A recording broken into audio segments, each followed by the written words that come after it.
अपूर्वाई पान क्रमांक 99. एखाद्या अनोळखी गावी रात्रीच्या वेळी पोचण्यात एक अनोखी गंमत असते. त्या गावी पोचण्यापूर्वी आपण मनातल्या मनात त्या शहराबद्दल काही अंदाज बांधत असतो. मग अंधार पडल्यावर रस्त्यातल्या दिव्यांच्या प्रकाशात काही निराळच दिसायला लागतं आणि सकाळी उठून खिडकीबाहेर नजर टाकली की आपले सगळे अंदाज कसे चुकलं हे लक्षात येतं. एडिनबरा हे स्कॉटलंडचं पुणे. स्कॉटलंडमधल्या साऱ्या सांस्कृतिक, शैक्षणिक आणि राजकीय विचारांचं हे आगर आहे. एडिनबरा म्हटल्यानंतर मेरी क्वीन ऑफ स्कॉट्स, जॉन नॉक्स, कादंबरीकार स्कॉट, बर्न्स अशी अनेक नावं डोळ्यांसमोर येतात. या शहराच्या नावाच्या उच्चाराबद्दल अजूनही माझ्या डोक्यात घोटाळा आहे. काहींना मी एडिनबरा असा उच्चार करताना ऐकलंय तर काही जण एडिनबरो असं म्हणतात. पण शब्दांच्या निश्चित उच्चारांच्या कल्पना परदेशातल्या प्रवासात नेहमीच बदलत जातात. फ्रेंच लोक लंडनचा उच्चार लॉन्द्र असा करतात आणि जर्मनीला इंग्लिश लोकांखेरीज कोणीच जर्मनी म्हणत नाही. फ्रेंच लोक जर्मनीला लालमान्य म्हणतात आणि खुद्द जर्मन स्वतःच्या देशाला डॉइचलँड म्हणतात. आपल्याकडे एडिनबराला एडिनबरो म्हणायची पद्धत आहे, परंतु स्कॉटिश उच्चार बरोपेक्षा बरालाच अधिक जवळ आहे. तेव्हा मी देखील बराच बरा असं मानत आलो आहे. एडिनबराला एक वर्षी एक सांस्कृतिक उत्सव म्हणजे तसा तो दरवर्षीच होतो. देशोदेशींचे नट नर्तक सकल जमत असल्यामुळे न मिळे अशी मौज पुन्हा पाहण्या नरा असं म्हणत हे लोक येत असतात. पिटलॉक्रीहून एडिनबराला जाताना गाडीत पंढरीच्या यात्रेसारखी दाटी असेल अशी माझी अपेक्षा होती. परंतु एडिनबरा शहरातल्या वेव्हरले स्टेशनात गाडी थांबली तेव्हा त्या फलाटावर आम्ही दोघे आणि इतर काही मिळून फक्त 8-10 उतारू उतरले. मला थोडंसं धस्सच झालं. वाटलं की आपल्या एकतर उत्सवाच्या तारख्या चुकल्या किंवा नाशिकच्या कुंभमेळ्यासारखा हा उत्सव बारगळला की काय. नाशिकला 2 वर्षापूर्वी कुंभमेळ्याची जय्यत तयारी झाली होती. रेल्वेला नवे फलाट आले होते, रस्ते रुंदावले होते, किमान पक्षी 5-10 लाख जत्रा जमेल असा अंदाज होता. हॉटेलवाल्यांनी कांद्या बटाट्यांची शेकडो पोती खरीदली आणि भिक्षुकांनी देखील दरबांच्या गासाड्या विकत घेतल्या होत्या. पहिली यात्रेकरू स्पेशल आली. त्यातल्या गर्दीच्या स्वागताला खुद्द कलेक्टर, डीएसपी यांच्यासारख्या जिल्हाधिकाऱ्यांच्या खाशा स्वाऱ्या जातीनं हजर झाल्या आणि पहिली ट्रेन जेव्हा फलाटाला लागली तेव्हा त्यातून 4 भिकारी, 2 खिसे कापू आणि 3 विदाऊट तिकीट पॅसेंजर उतरले असं म्हणतात. खरं खोटं पंचवटीचा रामच जाणे. मी वेव्हरले स्टेशनात उतरलो त्यावेळी प्लॅटफॉर्मवरचा शुकशुकाट पाहून मनात म्हटलं, इथे उत्सव कमिटीत लठ्ठालठ्ठी होऊन भांडणं विकोपाला गेलेली दिसतायत. उत्सव दुसऱ्याच दिवसापासून सुरू होणार होता आणि कार्यक्रम पत्रिकात तर भरगच्च कार्यक्रम छापले होते. रस्त्यातून आमची टॅक्सी चाललेली होती. रस्ता पूर्ण निर्मनुष्य. मी टॅक्सीवाल्याशी 2 शब्द बोलायचा प्रयत्न केला, परंतु माझ्या इंग्रजी गद्याचा मराठी अवतार आणि त्याच्या इंग्रजी गद्याचा स्कॉटिश अवतार यांचं काही पटेना. शेवटी इस्थस्थळी आम्ही जाऊन पोचलो. दारावरचा घर नंबर आणि मिसेस कॅम्बेल ही दारावरची पाटी वाचून बेल दाबली. कॅम्बेलबाई 3ऱ्या मजल्यावर राहत होत्या. घंटी दाबल्यावर काही वेळानं तळ मजल्यावरचं प्रवेशद्वार उघडलं आणि मी नमस्काराच्या पोजमध्ये उभा राहिलो. पण दाराच्या पलीकडे कुणीच नव्हतं.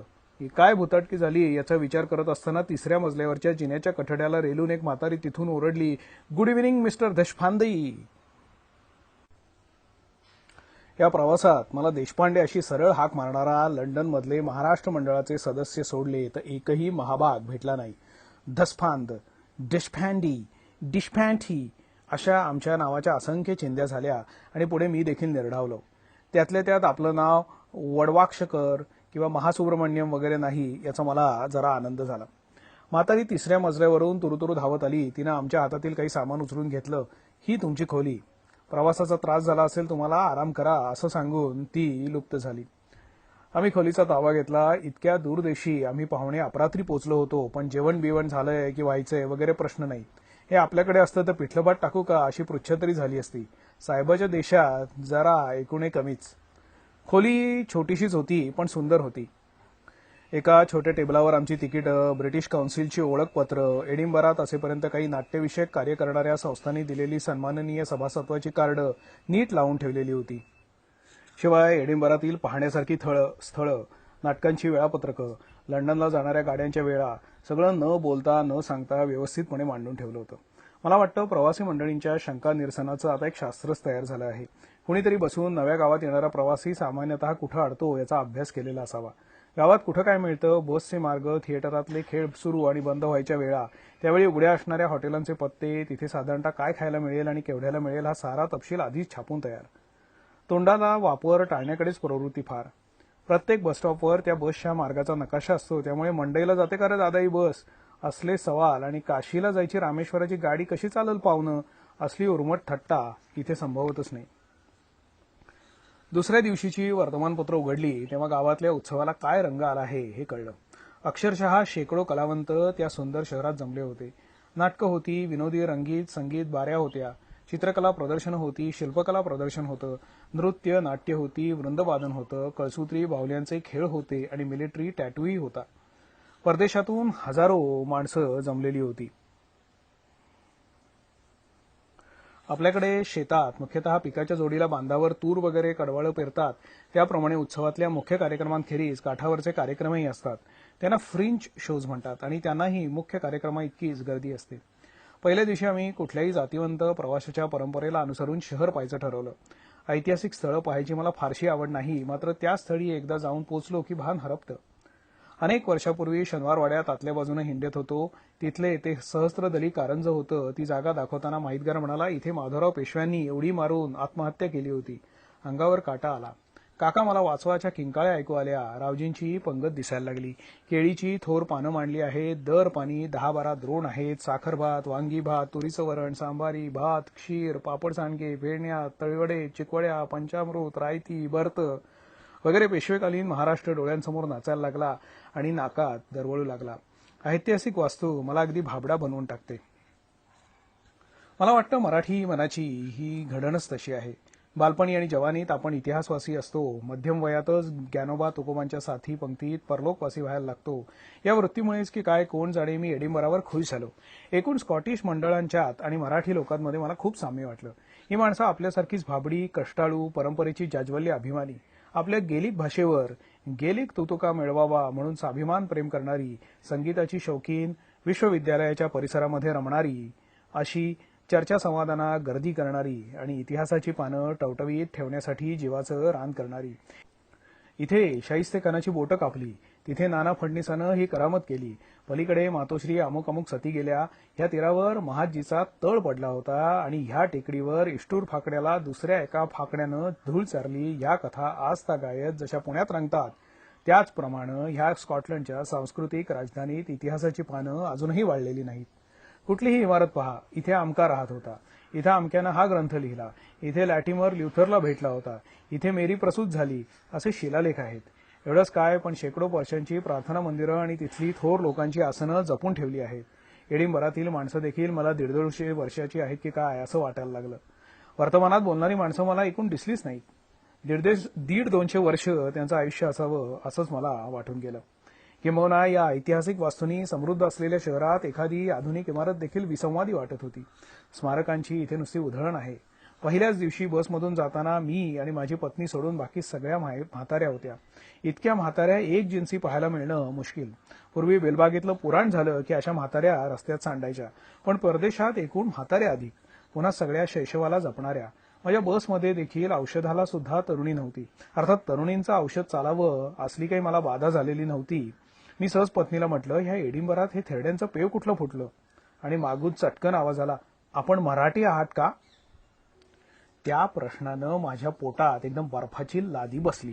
मी मागे वळून पाहिलं. एका 50शी उलटलेल्या बाईनं मागून प्रश्न केला. पुढल्याच स्टॉपला आम्ही आणि त्या बाई खाली उतरलो. आपण महाराष्ट्रात होता वाटतं? अहो 15 वर्ष मी वाईला होते. बाईचा ऍक्सेंट अस्सल सातारी होता. त्यांना आम्ही मराठी आहोत हे माझ्या आचरटपणामुळे कळलं होतं. त्यांना माझा प्रश्न ऐकून एकदम गंमत वाटली. मराठी माणसं भेटल्यावर तिला अगदी माहेरची माणसं भेटल्याचा आनंद झाला होता. तिनं लगेच आम्हा दोघांना दुसऱ्या दिवशी संध्याकाळी चहाचं निमंत्रण दिलं. महाराष्ट्रात राहिलेल्या इतर मैत्रिणींनाही मी उद्या बोलवणार आहे असं म्हणून तिनं आमचा निरोप घेतला. आमच्या ज्ञानदेवाची मराठी कुठे पोचली असेल ते सांगता येणार नाही. अशी खूणगाठ बांधून मराठी भाषा परदेशात सांकेतिक भाषा म्हणून वापरायची नाही असं मी ठरवलं. दुसऱ्या दिवशी आम्हा मराठी पाहुण्यांसाठी खास मिरच्यांची भजी होती आणि ब्रॉमलेबाईंनी हिरव्या बांगड्या घातल्या होत्या. निरोप देताना माझ्या पत्नीच्या कानशिलावर एखाद्या खेड्यातल्या बाईप्रमाणे आपली बोटं मोडीत त्या बाई म्हणाल्या, बाय ग, ये ग पुन्हा. ऐतिहासिक स्थळं पाहायचा आमचा कार्यक्रम दुपारी सुरू झाला. मला सहसा असल्या दत्त दिगंबर छाप यात्रा सहली रुचत नाहीत. त्या गाईडच्या मागून मेंढरासारखं धावायचं, त्यांनी माहिती द्यायची, ती आपण ऐकायची, आपण पुन्हा त्या घोळक्यातून त्यांच्या मागे चालायला लागायचं. हे प्रकरण काही जुळत नाही. असल्या पाहण्यातून स्थळं पाहिल्याची नोंद होते, परंतु एखाद्या स्थळी रेंगाळता येत नाही. सुरुवातीला मात्र असल्या यात्रेकरूंच्या मेळाव्यात जाण्याखेरीज गत्यंतर नसतं. प्रचंड ऐतिहासिक वास्तू पाहताना आणि तिथल्या प्रसंगाच्या कथा ऐकताना शेवटी कालाय तस्मै नमः एवढंच म्हणून आम्ही बाहेर पडतो. एडिनबराला हॉलिरूड हाऊस, राजप्रासाद पाहताना आणि चौथा जेम्स, पाचवा जेम्स, मेरी स्ट्युअर्ट, क्रॉमवेल ही नावं आणि त्यांच्या शौर्याच्या क्रौर्याच्या कहाण्या ऐकताना जे दिसतं ते अखेर जायचं ह्यासारख्या विचारांची गर्दी मनात अस्वस्थ करते. हॉलिरूड हाऊसच्या त्या राजवाड्यात मेरी स्टुअर्टचा एक आरसा पाहिला. स्कॉटलंडमध्ये आणलेला हा पहिला आरसा असं म्हणतात. या आरशानं मेरी पाहिली होती आणि आता तो आमची तोंड पाहत होता. तेवढ्यात त्या आरशात पाहून आमच्या घोळक्यातल्या एका म्हातारीनं आपल्या पिकल्या केसांची बट कपाळावर ओढून स्वतःची शोभा वाढली. एकदा दिल्लीत जे तख्त फोडण्याची पेशव्यांची भीष्म प्रतिज्ञा होती आणि त्या प्रतिज्ञेपोटी ज्या पानपतावर मराठी तरुणांची एक पिढी कापली गेली, त्याच्या समोरच्या खांबाला टेकून एक भिकारी विडी ओढताना आम्ही पाहिला होता. ऐतिहासिक स्थळं पाहताना कधी कधी असले प्रसंगच मनात घर करून बसतात. सुदैवानं परदेशात पावित्र्य विडंबन मात्र दिसत नाही. या राजप्रासादातून आमची वरात लगेच सेंट जाईल्स कॅथेड्रलमध्ये आली आणि त्या भव्य वास्तूपुढे मी आपापच नतमस्तक झालो. ख्रिस्ती धर्मप्रचाराला ह्या असल्या भव्य वास्तूंनी फार मदत केली आहे. वास्तुशिल्पात मला गती कमी, परंतु भव्य वास्तू हे प्रचाराचं अत्यंत प्रभावी साधन आहे असं मला वाटतं. मदुरेची प्रचंड गोपुरं घ्या किंवा गोमटेश्वराचा तो महान पुतळा घ्या किंवा आधुनिक क्रेमलिन घ्या, या विस्तारानंच आपण जिंकलं जातो. माझा एक शिल्पशास्त्री मित्र म्हणतो की फुटपट्टीनं जिंकणं हा प्रचारी वास्तूचा स्थायी भाव आहे. परदेशातील वास्तव्यात मी खूप प्रार्थना मंदिरं पाहिली. त्या भव्य प्रार्थना मंदिरं, त्याच्या बाजूला असलेली टुमदार प्रार्थना मंदिरं, कौटुंबिक चॅपल्स, ख्रिस्ती माणसं उपासनेला दृढ चालवावे हा समर्थांचा मंत्र फार कसोशीने आचरणात आणतात असं त्यांना बघून मला वाटलं. सेंट जाईल्सच्या प्रार्थना मंदिरात सोबतचा यांत्रिकांचा मेळावा अत्यंत भक्तिभावानं ठिकठिकाणी गुडघे वाकवीत होता. ख्रिस्ताच्या जीवनातील कथाभाग रंगीबेरंगी काचांवर कोरलेला होता. आमच्या सुदैवानं सूर्यनारायण प्रसन्न होता आणि ती चित्र उजळून निघाली होती. सुदैवानं ख्रिस्तचरित्र काही ठळक प्रसंग वजा केल्यास माझ्या फारसे स्मरणात नाहीत. काही वर्षापूर्वी मद्रासमध्ये मी ख्रिस्ताचं संपूर्ण जीवन रंगभूमीवर पाहिलं होतं. ख्रिस्त जन्मापासून ते त्याच्या पुनरुत्थानापर्यंतचा कथाभाग दाखवणारं ते नाटक अनेक दृष्टीने अजब होतं. विशेषतः अंतिम प्रीतिभोजनासारखे प्रसंग अजूनही माझ्या डोळ्यासमोर उभे आहेत. ख्रिस्त जीवन हा आजतागायत चित्रकारांचा आवडता विषय आहे. परदेशातील चित्रकला प्रदर्शन पाहताना मला असं वाटतं की ख्रिस्त जन्माला आला नसता तर निम्म्याहून अधिक चित्रकार उपाशी मेले असते. आपल्याकडे रामकृष्णांनी चित्रकारांना खूप विषय पुरवले. राधाकृष्णांची अजूनही आपल्या चित्रकारांनी पाठ सोडलेली नाही. अर्थात अत्याधुनिक गुळगुळीत कृष्ण आणि थुलथुलीत राधा हा त्या पाठलागाचा भयान विपर्यास आहे. परंतु रंगीत काचेवर आणि कॅनव्हासवर रंगवलेले ख्रिस्त जीवन पाहणाऱ्याला मुग्ध करून टाकतं. सेंट जाईल्सच्या चर्चमधून हिंडताना आमचा वाटाड्या कोणता राजा कुठे बसत असे आणि कोणत्या राणीचे कुठलं आसन होतं त्याचं तपशीलवार वर्णन करून सांगित होता. त्या चर्चच्या आवाराबाहेर खून आणि मारामाऱ्यांचे व्यूह रचणारे हे राजे आणि या राण्या काय भावनेनं त्या भव्य प्रार्थना मंदिरात येत असतील ते तो प्रभूच जाणे. या चर्चच्या बाहेर एक चौकोनी फरशी आहे. तिच्यावर उभे राहून आपण थुंकलो की आपल्या मनात जी कामना बाळगू ती सफल होते अशी श्रद्धा आहे. आमच्या जथ्यातील बहुतेक सर्व मंडळी त्या फरशीवर उभी राहिली. शेवटी मीही उभा राहिलो. मनात कोणती कामना होती हे आता काही आठवत नाही. मात्र चर्चच्या आत असलेल्या ख्रिस्ती देवाला जे करता येत नाही ते त्या फरशीला जमतं हा विरोधाभास मजेदार वाटला. शेवटी या जगातल्या जगात राहायचं असेल आणि आपल्या मनःकामना सफल करायच्या असतील तर चर्चच्या चार भिंतीआड मग त्या कितीही उंच असोत सफल होणं अशक्य आहे. स्वार्थी संकल्प हे तर इतरांना तुच्छ मानून थुंकून बेपर्वाईने सोडलं पाहिजेत हेच खरं. परदेशातील ही प्रार्थना मंदिरं आपल्या अंगावर येतात. त्यांचं अस्तित्व रंगभूमीच्या मागल्या पडद्याप्रमाणे मनोभूमीच्या मागे ठाण मांडून बसतं. मग ते प्रार्थना मंदिर भव्य असो किंवा चिमुकलं असो. चर्च ही संस्थाच मोठी संमोहन टाकणारी आहे आणि ते चर्च जितकं जुनं तितकं त्याचं संमोहन अधिक. त्या 15-15 मिनिटांनी खूप उंचीवरून जाणाऱ्या नारोशंकरी घंटा, ते महाकाय ऑर्गनचे स्वर, तो गंभीर स्वरातला प्रार्थना घोष, भक्तांचा तो मेळावा, एका विशिष्ट उंचीवरची ती मेणबत्त्यांची आरास आणि त्या संथ प्रकाशात अधिकच करून दिसणारी ती क्रुसावरची येशूची कारुण्यमयी मूर्ती. आईबापांच्या हातावर बाप्तिस्मा घ्यायला लहानपणी ह्याच ठिकाणी यायचं. तारुण्यात एखाद्या कोमलांगीचा हात धरून इथेच विवाहबद्ध व्हायचं. आणि शेवटी इष्टमित्रांचे हात लागून उचललेल्या शवपेटिकेतून ह्याच परिसरात मुक्तिदिनाची वाट पाहत शांतपणे पडून राहायचं. पहिली, मधली आणि शेवटची नोंद ह्याच चर्चच्या खात्यात करायची. निधर्वी राज्यांनी देखील जन्म, विवाह आणि मृत्यू यांची नोंदणी एकाच खात्याच्या रजिस्ट्रारकडे सोपवली आहे. वृक्ष कायद्याला सुद्धा संस्कार टाकता येत नाहीत, हेच खरं. एडिनबराच्या त्या उत्सवात मी एक चित्रकला प्रदर्शन पाहिलं. जुन्या चित्रकारापासून ते आधुनिक पिकासोपर्यंतच्या चित्रकारांची चित्र त्या प्रदर्शनात टांगली होती. मला स्वतःला रंगापेक्षा स्वराचा ओढा अधिक आहे, त्यामुळे चित्रकला प्रदर्शनात हिंडताना मी अगदी गरीब गाय होऊन हिंडत असतो. मला चित्र ओळखता नाही आलं तर मी अस्वस्थ होतो, परंतु चित्र ओळखता येणं ही चित्रकलेची कसोटी नव्हे. हे म्हणजे चिजेचे शब्द ओळखल्याशिवाय रागाची मजा येत नाही म्हणण्यापैकी आहे. स्वरलयीचा साक्षात्कार जसा संगीताला, तसाच कदाचित रेषा आणि रंग यांचा चित्रकलेला असेल. मी फुलांसारखी फुलं, मुलांसारखी मुलं आणि बायकांसारख्या बायका दिसणारी चित्र पाहत पाहत पिकासोपर्यंत येऊन थडकलो. एका बाकावर समाधी लावून बसल्यासारखा एक गृहस्थ बसला होता. माझेही पाय थकलेले आणि पिकासोनं आमच्या रसिकतेचा त्रिफळा उडवल्यामुळे मी जरा थोडा खट्टूही झालेलो होतो. त्या गृहस्थ शेजारी जाऊन बसलो आणि समोरच्या पिकासोच्या चित्राकडे पाहायच्याऐवजी त्याच्या त्या ध्यानमग्न चेहऱ्याकडेच पाहू लागलो. तो गृहस्थ जणू त्या चित्रातील रेषानं रेषा डोळ्यात साठवीत होता. मैफिलीत माझेही प्राण कित्येकदा कानात साठले आहेत. अनेक वर्षांपूर्वी ब्राह्मण सभेत रामभाऊ सवाई गंधर्वांनी गायलेला ललत या क्षणी माझ्या कानात आहे. मात्र माझ्या संवेदनेला जरासा देखील धक्का न लावणाऱ्या त्या पिकासोच्या चित्रानं त्या गृहस्थाची समाधी लागलेली पाहून मला त्याचा हेवा वाटला. मला त्या चित्राहून त्याची ती तन्मयता अधिक मोहक वाटली. काही वेळानं मी त्या माणसाकडे एकटक पाहत आहे हे त्याच्याही लक्षात आलं असावं. एखादा आपल्याकडे टक लावून पाहू लागला की त्या व्यक्तीकडे नकळत आपली दृष्टी वळते. ज्या व्यक्तीवर आपली दृष्टी खिळते त्या व्यक्तीकडून निघालेले प्रकाश किरण आपल्या डोळ्यांची काही अदृश्य सांधा जोडतात की काय, कोणास ठाऊक. एखाद्या मैफिलीत एखाद्या मोहक चेहऱ्यावर आपली नजर खिळते.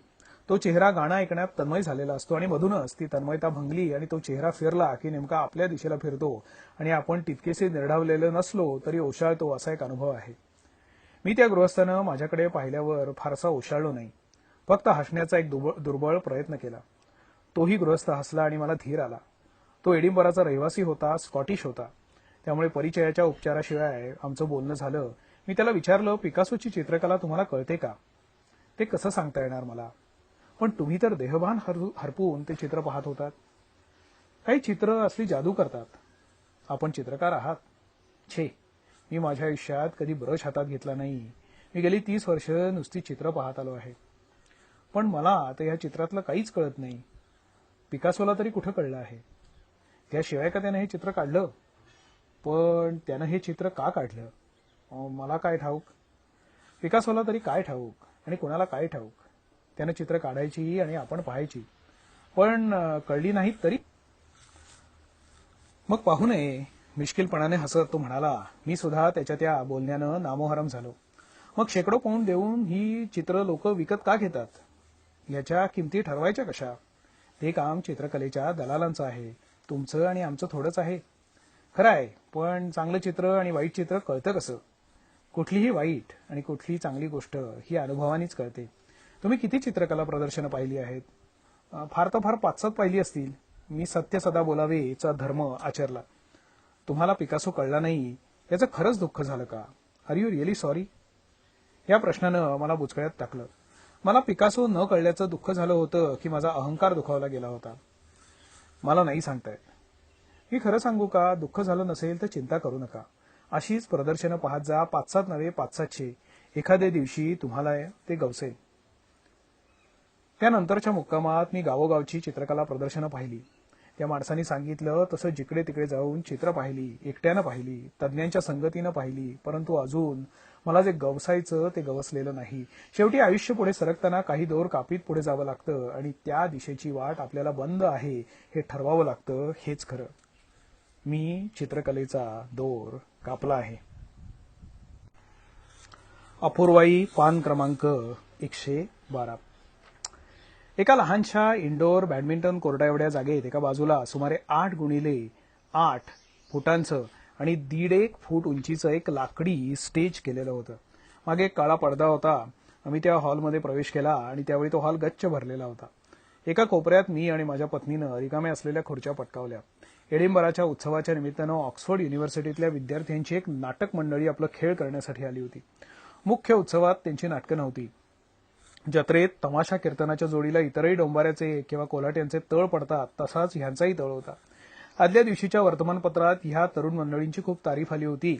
गावातली मुख्य नाटकं आणि गाणी रात्री 9:30-10 पर्यंत संपली की ह्यांचा लेट नाईट रिव्ह्यू सुरू व्हायचा.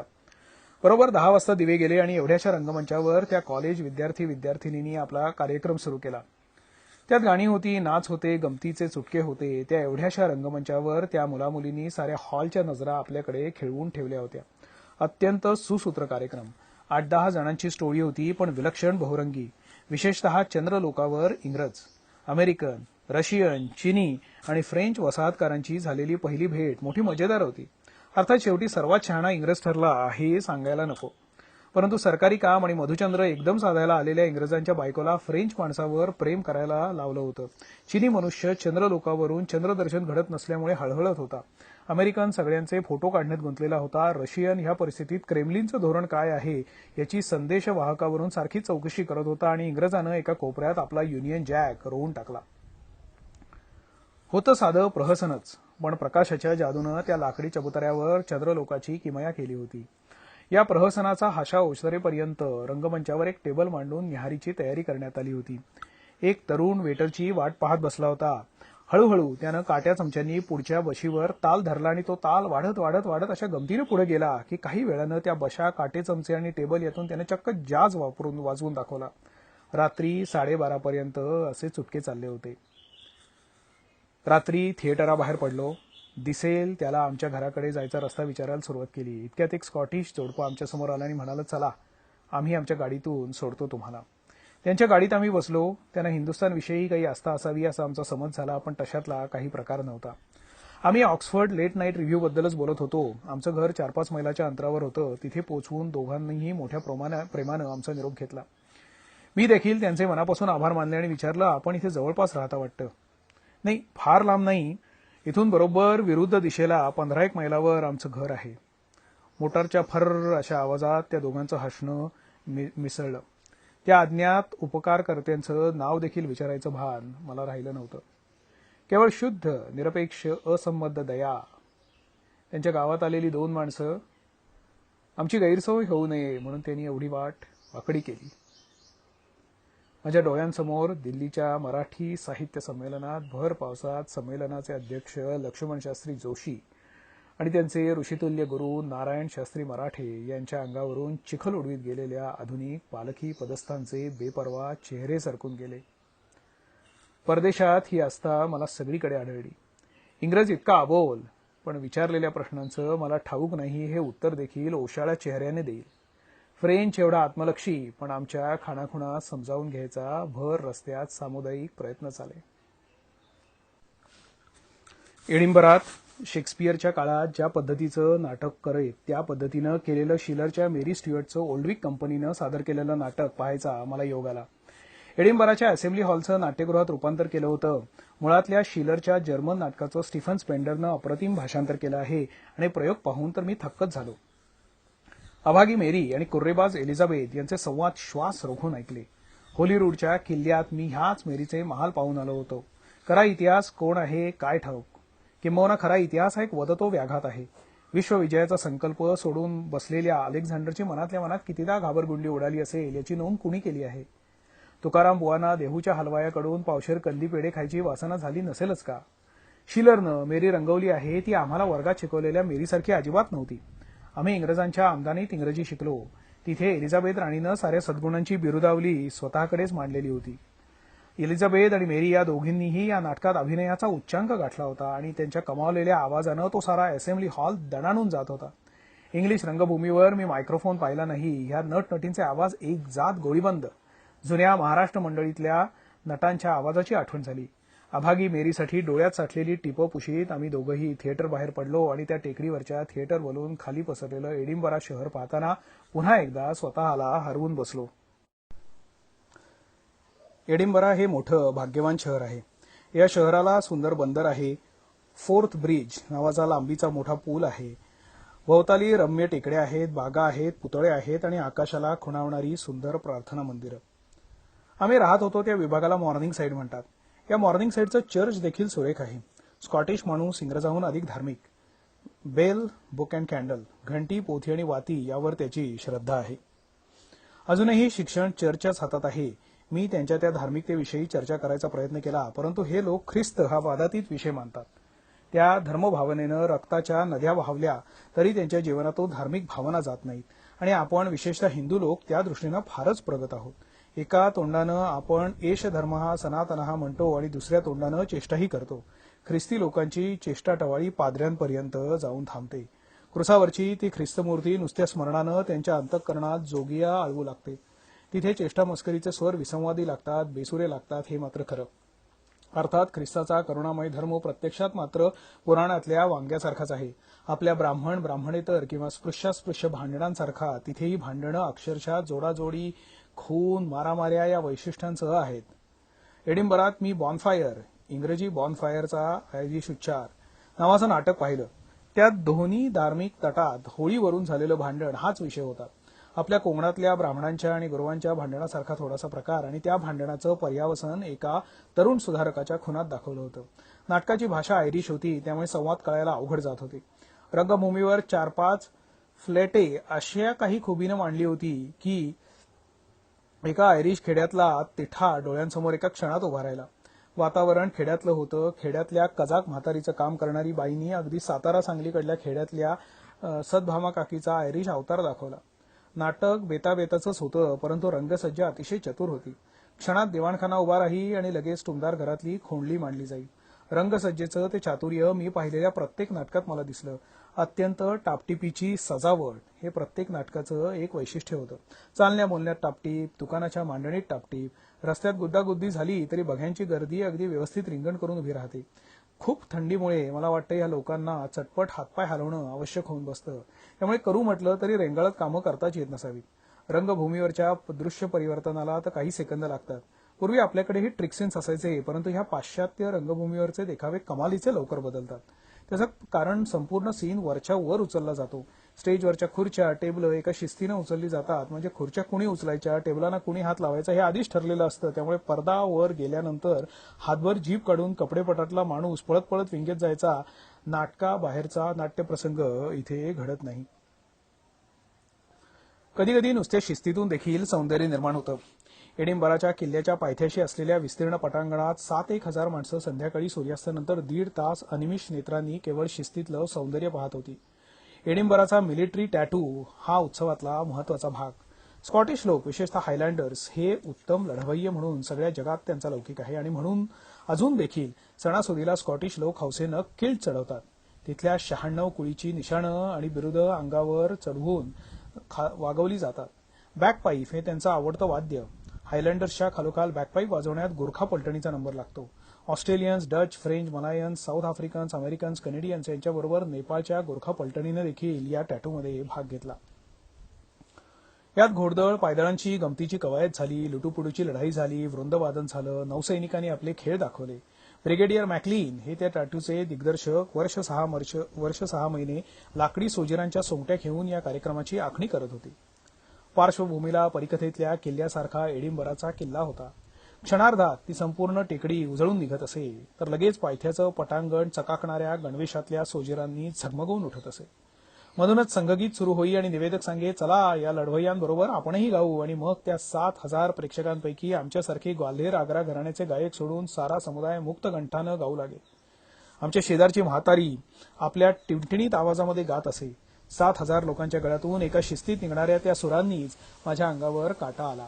आपल्याकडे सर्वांनी नुसतं जनगणमन एकसाथ म्हणावं म्हणून किती खटपटी झाल्या, पण आमच्या जनगणमनाचा कधी एक सूर लागेल कोणास ठाऊक. एक पंजाब सिंधात तर दुसरा उत्कल वंगात पोचलेला. इथे प्रत्येक मात्रा मोजून घ्यावी. घड्याळाचा काटा कसा सरकत होता कळलं नाही. एकाएकी ते पटांगण मोकळं झालं. मागल्या किल्ल्यावरचा प्रकाश झोत गेला. किल्ल्याच्या एका टेहळणीच्या बुरुजावर एका जागी एक प्रकाश शलाका गेली आणि तिथे खेळण्यातला सोजिरा एवढा दिसणारा एक हायलँडर बॅक पाईपवर अंतःकरण हेलावून टाकणारी सुरावट वाजू लागला. स्कॉटलंडच्या मर्मबंधातील जणू काय तिथे साकार होऊन उभी होती. या दृश्यानं ते 7,000चं प्रेक्षागार गदगदून गेलं. तेवढ्यात लाऊडस्पीकरवर नृत्य संगीत वाजू लागलं आणि देहभान हरपून ती जोडीदारीण मिळेल तिला हाताशी धरून प्रेक्षक नाचत नाचत ती टेकडी उतरू लागली. मी आपला अंग चोरून रामरक्षा म्हणून तिथे निघालो. एका वळणावर एका तरण्याबाण हायलँडर सैनिकाची पत्नी आपल्या पतीचं चुंबन घेत होती आणि त्याची गुलाबी लोकरीच्या गुंड्यासारखी गब्दूल छोकरी बापाकडे अभिमानानं पाहत होती. तिचे पप्पा त्या टॅटूत होते. एडिंबराचा उत्सव आता रंगात आला होता. रस्त्यात देशोदेशींची प्रवासी मंडळी जथ्या जथ्यानं दिंडाळताना चालताना दिसत होती. सकाळपासून आमचीही बरीच भ्रमंती होत होती. दुपारच्या जेवणाला हॉटेलाबाहेर अर्धा तास बारी लावून उभं राहावं लागे. परदेशातल्या प्रवासातला हा प्रथम चरण असल्यामुळे केवळ जाणीजे यत्नकर्म म्हणूनच तो बेचव लंच आम्ही घशाखाली लोटीत होतो आणि पुन्हा भटकंतीला सुरुवात करीत होतो. तेवढ्यात एकदा मला कळसूत्री बाहुल्यांच्या खेळाची जाहिरात आढळली. आम्ही चालून चालून खूप थकलो होतो. संध्याकाळी पुन्हा आंतरराष्ट्रीय बॅले पाहायला जायचंच होतं. 2 तास खुर्चीवर स्वस्थ बसावं म्हणून त्या खेळाची तिकीटं मिळतात की काय ते पाहायला आम्ही गेलो आणि एका गृहस्थानं आम्हाला वर नेलं. एका दिवाणखान्यात एक छोटंसं पपेट थिएटर मांडलं होतं. 100 खुर्च्या होत्या. सर्व खुर्च्या रिकाम्याच होत्या. आम्हा दोघांना त्या गृहस्थानं आत नेऊन बसवलं. मी तिकिटांचे पैसे देऊ लागल्यावर तो म्हणाला, मीच रुदरफोर्ड, हा माझाच खेळ आहे, पैसे मी नंतर घेईन. खेळ 3 वाजता सुरू झाला. त्यावेळी सभागृहात आम्ही दोघे आणि एक म्हातारी आणि तिची चिमुकली नात एवढीच गर्दी होती. रुदरफोर्ड 2:30च्या सुमाराला पडद्याआड गेला. 3 वाजता घंटी वाजली आणि मुख्य पडद्यापुढे येऊन प्रेक्षागारातल्या 3 प्रौढ आणि एक बाल म्हणून 3.5 प्रेक्षकांना त्याने अभिवादन केलं. त्याच्या भाषणातला प्रत्येक शब्द अंतःकरणात घर करून गेला. त्याची ती स्थूल आणि काहीशी भाबडी बावळट मूर्ती माझ्या अजून डोळ्यांसमोर आहे. आपलं स्वागत असो. आपणाला ह्या रिकाम्या दिवाणखान्यात बसून हा खेळ पाहायला चमत्कारिक वाटत असेल, पण कधी कधी ही देखील गर्दी इथे नसते. माझा हा खेळ पाहायला आज ही चिमुकली पाहुणी आली आहे. तिला मी जास्त वेळ तिष्ठत ठेवू इच्छित नाही. माझा खेळ मी सुरू करतो. रुदरफोर्ड पुन्हा पडद्याआड गेला. तो दोऱ्यांनी चालणारी पपेट्स न वापरता ग्लोव पपेट्स, हातमोज्यांसारखी पंजात बसणारी आणि रॉड पपेट्स, छोट्या काठ्यांवर चालणारी घेऊन खेळ करीत होता. परिकथा झाल्या, विनोदी नाटकं झाली, गमतीची गाणी झाली, पियानो वाजवून झाला आणि 1.5 तासानंतर खेळ संपला. त्या थंडीमध्ये देखील घामाघूम झालेला रुदरफोर्ड पडद्यामागून बाहेर आला. तेव्हा प्रेक्षागारात फक्त मी आणि माझी पत्नी होतो. ती चिमुकली पाहुणी आणि तिची ती आजी सुरुवातीच्या 5-10 मिनिटातच निघून गेली. रुदरफोर्डनं प्रेक्षागाराकडे बघितलं, आमच्याकडे पाहिलं. ही दृष्टी मला अनोळखी नव्हती. रिकामा नाट्यगृहासमोर नाटकं करायचं देखील सुख मी भोगलं आहे. मी उठून त्याच्यापाशी गेलो, त्याचं अभिनंदन केलं आणि त्याचा निरोप घेण्यापूर्वी त्याच्या तिकिटाचे पैसे द्यायला लागलो. त्याने पैसे घेतलेच नाहीत. चला, अर्ध्या तासानंतर माझा दुसरा खेळ सुरू होईल, तोपर्यंत आपण कॉफी घेऊ. आम्ही तिथल्या कॅन्टीनमध्ये गेलो. एनी लक, तिथली वेट्रेस म्हणाली. हे दोघे, हे म्हणताना रुदरफोर्ड असा काही गमतीने हसला की त्यात त्याचं अभागी जीवन चटकन संपून गेलं. कॉफीच्या कपाबरोबर आमचं बोलणं सुरू झालं. कळसूत्री बाहुल्या हे त्याचं वेड होतं. माझी बोटं खाजायला लागतात. तो लहानपणापासून या बाहुल्यांनी माझा छळ केला आहे. या गृहस्थानं लग्न केलं नाही, संसार केला नाही. एडिंबरातल्या सामान्य वस्तीत एक खोली घेऊन राहतो. 24 तास कळसूत्री बाहुल्यांच्या नव्या खेळांची चिंता करीत होता. शेवटी राहावेना, मी त्याला त्याचा चरितार्थ चालतो कसा हा कोकणी प्रश्न केला. ते भकास रिकामं थिएटर माझ्यासारख्या धंदेवाईक नाटकवाल्याला सतावत होतं. गेल्या 10 दिवसात माझी 10 तिकीटं देखील खपलेली नाहीत. मी ओळखलं आहे, इतर थिएटराप्रमाणे लोक या थिएटरकडे येत नाहीत. पपेट थिएटरला लोकांच्या दाराशी जावं लागतं. मी लहान मुलांच्या शाळातून खेळ करतो, तिथे तुम्ही पोरांची गंमत पाहिली पाहिजे. पडद्यांमागे त्यांचे हशे टाळे ऐकू आलं की माझी बोटं कशी नाचतात काय सांगू. रुदरफोर्ड मला सांगत होता. त्याचं ते बोलणं मोठं गमतीचं होतं, पण त्या गमतीखाली तो आपल्या जीवनातलं सारे पराजय, निराशा दडपायचा प्रयत्न करीत होता. पटकन तो चेंडू वर आल्याशिवाय राहत नाही. पण व्यवसाय म्हणून तुम्हाला यात जर फायदा नाही तर तुम्ही हे का चालू ठेवता? खरं सांगू, कित्येक वेळा हा धंदा बंद करायचा विचार माझ्या मनात येतो. मी 8-8 दिवस ही पपेट्स बंद करून पेटीमध्ये ठेवून देतो. मग मला शाळेतली ती माझे खेळ पाहताना खदखदून हसलेली मुलं आठवतात. माझी पपेट्स पुन्हा त्या ट्रंकमधून बाहेर येतात. ही पपेट्स आणि ती पोरं यांच्यामधली मी एक केवळ जिवंत साखळी आहे. एवढाच विचार माझ्या मनात येतो आणि मग मी पुन्हा आपला शाळांच्या हेडमास्तरांना भेटायला जातो. कॉफी झाली. रुदरफोर्ड म्हणाला, चला. रिकाम्या खुर्च्या माझी वाट पाहत असतील. आम्ही बाहेर आलो. पपेट थिएटरच्या दिवाणखान्याबाहेर दुसरी एक म्हातारी 2 नातवंडांना घेऊन उभी होती. रुदरफोर्डनं डोळे मिचकावले, आमच्याकडे पाहिलं. दुसऱ्या खेळाची गर्दी उभी होती. त्यांच्या पुढे तो दुसरा शो देणार होता. त्यांना अभिवादन करणार होता आणि निरनिराळे आवाज काढून तशीच बोटं नाचून घामाघूम होणार होता. संध्याकाळी बॅले पाहायला बसलो. डोक्यातून रुदरफोर्ड काही जात नव्हता. बॅलेतही दम नव्हता. थिएटर भरलेलं होतं, पण लोक जांभया हातरुमालांखाली लपवत होते. दुसऱ्या दिवशी वर्तमानपत्रवाल्यांनी बॅलेतल्या नर्तकांना बॅलरीनापेक्षाही वर उचलून आपटलेलं वाचलं आणि वाईट बॅले म्हणजे काय ते आपल्यालाही कळतं या अभिमानाने मान उंचावून भटकायला सुरुवात केली. पण डोक्यातनं रुदरफोर्ड काही जात नव्हता.